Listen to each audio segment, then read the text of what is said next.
Assalamualaikum warahmatullahi wabarakatuh. Hai para pencinta catur dan para caturmania, selamat datang kembali di Legenda Catur Dunia. Magnus Carlsen kembali mengalami kekalahan di babak ke-8 tadi malam. Semalam takluk oleh Levon Aronian. 2 kali bermain remis dan 2 kali kalah. Dari 2 game kekalahannya kawan, kita akan melihat tidak tampak permainan asli dari Magnus Carlsen. Dia sudah kehilangan keseriusannya atau passion untuk bermain, karena dia sudah mengunci gelar sejak putaran ke-7 kemarin. Mungkin karena itu, dia sudah tidak terbebani di sisa-sisa gamenya. Di sisi papan yang lain kawan, Temur Rajabov melanjutkan tren positifnya, memetik poin penuh atas rekan senegaranya, Shahriar Mamedyarov. Andai saja di putaran final ini tidak ada bonus poin, maka juaranya adalah Temur Rajabov, yang sampai babak ke-8 ini dia mendapatkan atau mengumpulkan poin tertinggi dengan 18 poin. Tapi karena bonus poinnya Temur Rajabov ini sedikit, cuma 6 poin, jadi dia cuma bisa berada di posisi kedua dengan total 24 poin untuk sementara. Perebutan untuk tempat kedua masih cukup ketat kawan antara Wesley So, Temur Rajabov, dan Levon Aronian. Pagi ini kita akan masih lihat permainan Magnus Carlsen saat berhadapan dengan Levon Aronian semalam. Dan langsung kita ke atas papan. Carlsen pegang hitam, Levon Aronian pegang putih. Mengawali permainan dengan pion E4, Carlsen membalasnya dengan kuda C6. Apa nama pembukaan ini kawan? Nama pembukaannya adalah Nimzowitsch Defense. Putih tidak mengcounter permainan pion E4 ini dengan pion pusat, tapi membiarkan putih untuk menguasai petak pusat dengan pion D4-nya. Itulah yang biasa dilakukan oleh putih, atau memainkan kuda F3 di langkah berikutnya. Dan seperti yang kalian lihat pada game pertama ini, Carlsen sepertinya mau bereksperimen, tidak melakukan atau memilih pembukaan pada umumnya, melanjutkan pion E4 atau tadi memilih dengan pion C5. Mungkin karena dia sudah tidak terbebani lagi kawan, jadi dia memilih pembukaan Nimzowitsch Defense ini untuk melakukan eksperimen atau sekedar menghibur para penggemarnya agar tidak bosan dengan permainan atau pembukaan-pembukaan yang umum. Kita berlanjut ke langkah berikutnya. Oleh putih memainkan pion D4. Putih juga ada yang sering memainkan kuda F3 di langkah kedua kawan. Dibalas Carlsen dengan pion D5 menantang pion pusat, tantangan ditolak, pion didorong maju. Sekarang gajah berkembang ke F5, pion C3, pion E6 membuka diagonal petak gelap bagi pengembangan gajah di langkah berikutnya, dan dibalas oleh Levon dengan gajah D3 menantang pertukaran gajah petak terang. Tantangan ditolak, Carlsen melanjutkan pengembangan kuda G ke E7, kuda putih berkembang ke E2, pion H5, Carlsen langsung memberikan sebuah tekanan di sayap raja kawan, dan mungkin nanti niatnya adalah melakukan rokade panjang setelah menterinya bergerak ke petak D7 nanti. Levon membalas dengan langkah pengembangan gajah G5 mengepin kuda. Menteri bergerak ke D7 menghindari pin-pinan dan persiapan mungkin untuk melakukan rokade panjang di langkah berikutnya, karena Carlsen sudah menunjukkan tadi dengan memainkan pion H5 ini kawan, yang sudah mengindikasikan bahwa Carlsen tidak akan melakukan rokade pendek. Dan langkah-langkah sampai langkah ke-7 ini sudah ada satu game yang pernah memainkannya sebelumnya tahun 2004. Dan saat itu putih membalasnya dengan langkah gajah pukul gajah, permainan pun berakhir remis. Tapi di game ini putih atau Levon membalas dengan langkah pion H4, dan ini merupakan langkah baru yang belum pernah dimainkan sebelumnya di langkah ke-8 ini. Akhirnya Carlsen menukarkan gajah petak terangnya, dipukul balik oleh menteri putih. Selanjutnya Carlsen melangkahkan kuda ke F5, dibalas Levon dengan langkah pengembangan kuda ke D2. Gajah hitam E7 menantang pertukaran gajah gelap. Tantangan diterima Levon, gajah pukul gajah, dipukul balik menggunakan kuda. Sekarang kuda putih F3, dibalas Carlsen dengan langkah rokade panjang. Selanjutnya adalah pion A4, memulai serangan di sayap menteri. Tentu saja kawan, di langkah berikutnya pion-pion ini akan tetap didorong untuk membongkar pertahanan atau barakade pion hitam di sayap menteri ini. Carlsen melanjutkan langkah kuda G6, pion G3, pion F6 oleh Carlsen ingin membuka lajur F sepertinya kawan, dibalas dengan pion B4. Raja bergeser ke B8, dan akhirnya Levon memutuskan untuk rokade pendek.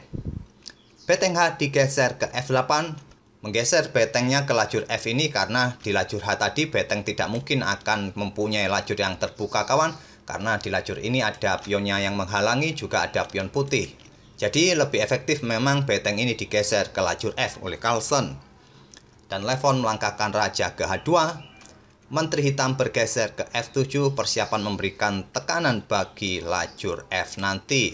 Dan di sini kuda E ke G1, kuda F ke H6, dan beteng A bergeser ke E1 oleh Levon Aronian.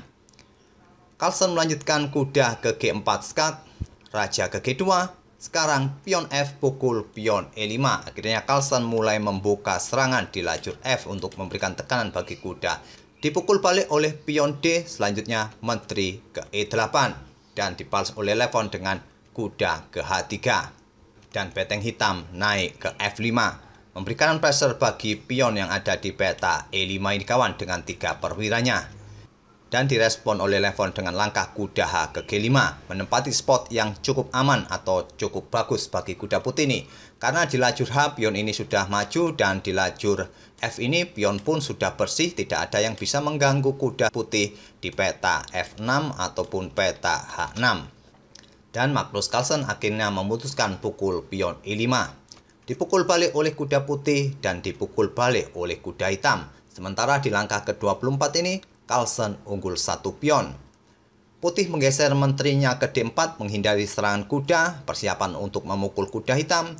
Kuda mundur ke C6 kembali menyerang menteri, menteri kembali ke D3, dan beteng hitam bergeser ke F6. Ini untuk menghindari serangan menteri putih kawan, karena di langkah berikutnya kuda putih siap pukul pion yang ada di peta E6, dan beteng pun nanti akan tewas jika tidak di backup atau melarikan diri.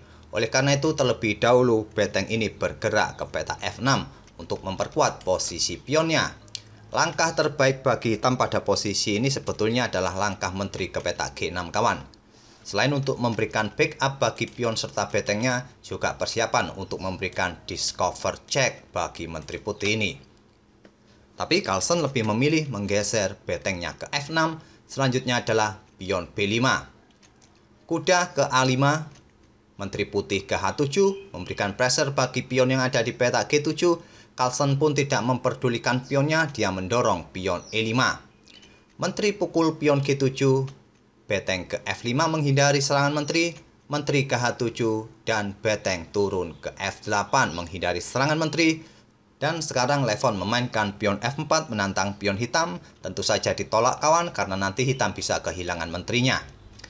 Oleh karena itu, Carlsen hanya mendorong pionnya maju ke E4, Levon pun mendorong pionnya maju ke F5, menteri hitam bergeser ke E5, memberikan ancaman atau tekanan bagi pion yang ada di peta F5 ini serta pion yang ada di peta C3.